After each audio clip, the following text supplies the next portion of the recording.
Welcome back to the channel. I'm Alicia, this is Jamie.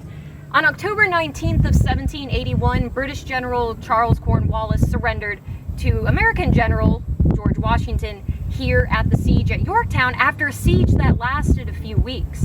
And that siege is going to be the last major military engagement of the American Revolution. That victory helped solidify American independence here and actually make American independence a reality. And as a result of that monumental victory, there's a monument here in 2023 dedicated to the event. And a question we often get at the American Revolution Museum at Yorktown is why, out of everywhere else in the country, the war started to come to an end right in this exact spot. That's what we're going to focus on today's video. So we thought instead of filming it at the museum itself, we'll go ahead and walk around the site where it all actually happened. So follow us. General George Washington, he did not want to lay siege to Yorktown, Virginia. Where he wanted to lay siege was New York. And it made sense to him as to why. That is where the seat of British power, the head of the British forces in North America, General Clinton, that's where he was at the time. So his idea was, if he's able to lay siege to New York and win, he could go ahead and boot the British out of here for good. But there are a few things that happened throughout the course of the war after that that make him decide that Yorktown was probably a better bet.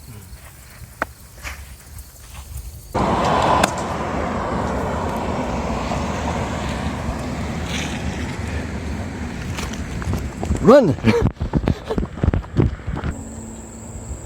So in modern day, most Americans like to think that the story of the Revolution is a bunch of farmers who were hiding behind rocks and trees defeating the British. And while there is some truth to that, the reality of the situation is it took a well-trained, well-disciplined, cohesive fighting force that was the Continental Line to eventually defeat them. Now, despite becoming that well-trained, cohesive fighting force, in 1780, things weren't looking so great for the Continental Army. They had lost more battles than they had won, mutinies and desertions were occurring as well, and really that was because the army was not being supplied properly like it should have. These soldiers were going without food, they're going without clothing as well. Now, to top things off, General Washington had been betrayed by one of his most trusted generals here in the Army, Benedict Arnold, which left even him in a pretty bad mood. Cornwallis was here in the southern region of the states, and he was beating the American army so badly that General Washington understood that it was only a matter of time before the British army take control of the entire South. The British were about to win in 1780. Now, of course, despite all that, General Washington said, "I didn't hear no bell," and decided to send more troops, even more of them, down south to keep Cornwallis busy to prevent him from taking over that entire region. And the guy he sends is this guy. That guy's name was General Nathaniel Greene. He was accompanied by a French general, the Marquis de Lafayette, as well as a guy you may have heard of, Daniel Morgan. And those guys, they go down south with their troops, and they start engaging Cornwallis's army. And in 1780, on October 7th, 1780 to be in fact, the American army must have had it with Cornwallis at that point, because they won a battle in 1780 known as the Battle of Kings Mountain. And with morale greatly improved, well, they continue to harass Cornwallis's army all up and down the south until eventually Cornwallis realized the only way to get these annoying Americans off of his back was to hold up someplace and wait for reinforcements to arrive from General Clinton in New York.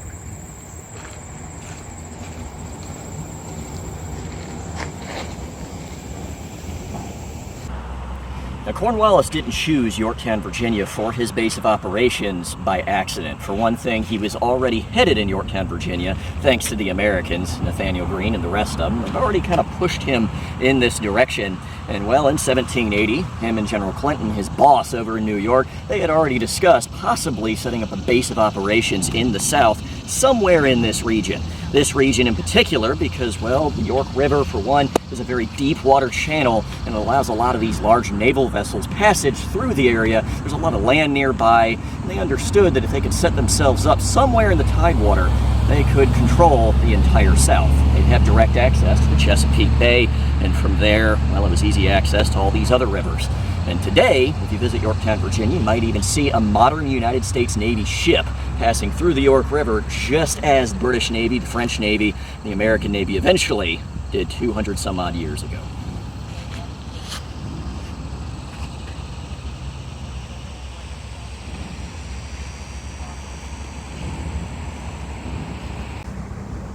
Now, access to the Chesapeake Bay and the York River would prove vital to the success here at the siege at Yorktown.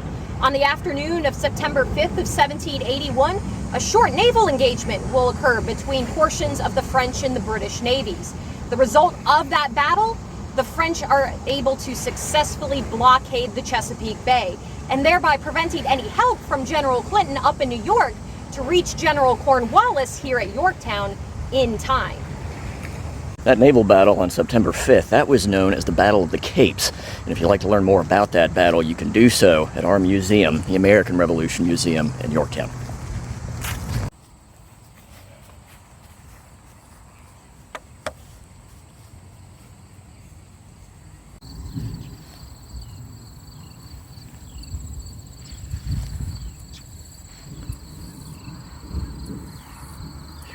Bugs out here. So following the events of September 5th, 1781, the Battle of the Capes, on September 28th, Washington finally arrived with a detachment of his army here in Virginia. Wasn't in Yorktown yet. They actually met up with the Marquis de Lafayette and his detachment of the American Army in Williamsburg, Virginia, which is a few miles from here. But Washington, he had heard the news of what Cornwallis was up to here in Yorktown, and he understood that, well, this is probably the good place to lay a siege. You know, he's very vulnerable here. Following the Battle of the Capes, the Chesapeake Bay was blocked off by the French Navy. So thank you, French Navy, for that.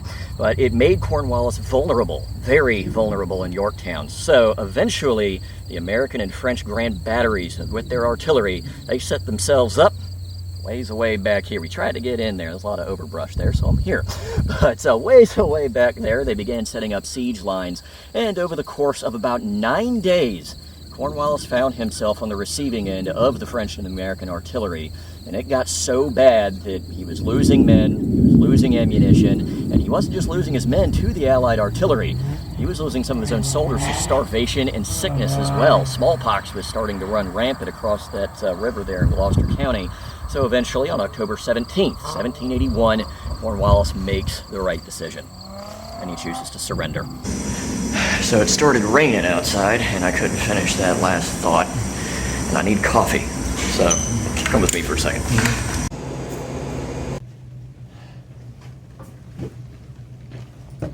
If you need another reason to come visit our museum, in our lobby we have a cafe, and our coffee is pretty good. But after the Siege of Yorktown, on the 19th, after Cornwallis surrendered, he wasn't just surrendering by himself. He surrendered a huge portion of the British Army, and it left the British Army kind of crippled after that siege. And when General Clinton shows up near Yorktown about 5 days after the fact, he knew it too. He knew that he could have stayed and fought, but the Americans already had the upper hand. They pretty much were in control of things at that point. And over in Great Britain, they were getting tired of this war. It was costing them a lot of money. It wasn't a very popular war over in Great Britain.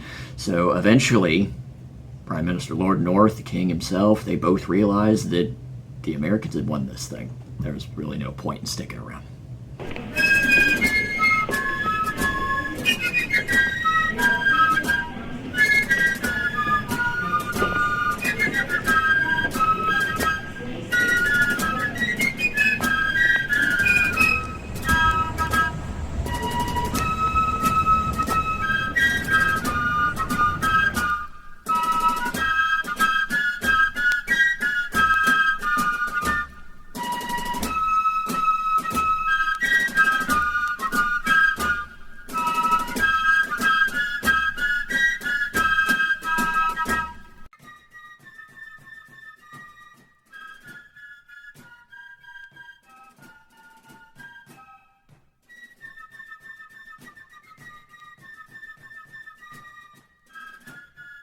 If you would like to learn more about the Siege of Yorktown or the American Revolution, come on by Yorktown, Virginia at the American Revolution Museum at Yorktown, Virginia. We'd love to show you around sometime. Until then, see ya.